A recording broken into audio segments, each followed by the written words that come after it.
विद्यार्थी आंदोलन आणि संबंधित घडामोडींवर संसदेत निवेदन देण्यास गृहमंत्री तयार. विरोधकांनी अडथळे निर्माण करू नये, संसदीय कामकाज मंत्र्यांचं आवाहन. विरोधकांनी केलेल्या गदारोळामुळे लोकसभेचं कामकाज दिवसभरासाठी तहकूब, तर राज्यसभेतही कामकाजात व्यत्यय. गदारोळातच लोकसभेत 4 महत्त्वपूर्ण विधेयकं सादर.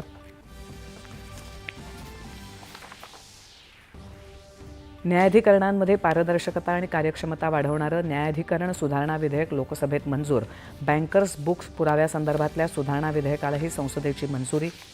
पंतप्रधान नरेंद्र मोदी यांनी राष्ट्रकुल क्रीडा स्पर्धेतल्या पदक विजेत्या खेळाडूंशी साधला संवाद. जो खेलेगा वो खिलेगा हा मंत्र लक्षात ठेवून खेळाडूंना उत्तुंग कामगिरीचं आवाहन. भारतविरोधी शक्तींना भारत छोडो म्हणण्यासाठी आज क्रांतीची गरज. मुंबईतल्या तिरंगा रॅलीत मुख्यमंत्र्यांची युवा शक्तीला हाक.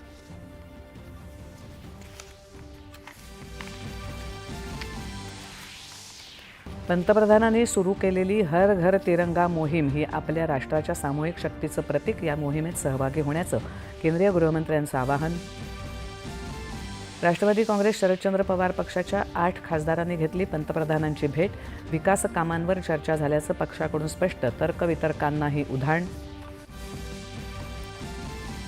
झारखंडमध्ये स्पर्धा परीक्षांमध्ये पेपर फुटीविरोधात विद्यार्थ्यांचं आंदोलन अधिक तीव्र. हजारो विद्यार्थ्यांचा रांचीमध्ये विधानसभेवर धडक मोर्चा. सीबीआय चौकशी करण्याच्या मागणीवर आंदोलक ठाम.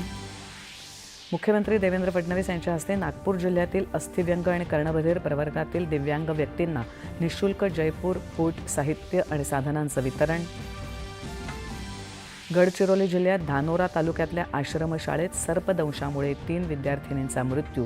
एका विद्यार्थिनीची तब्येत अत्यवस्थ तर 2 विद्यार्थिनी गंभीर.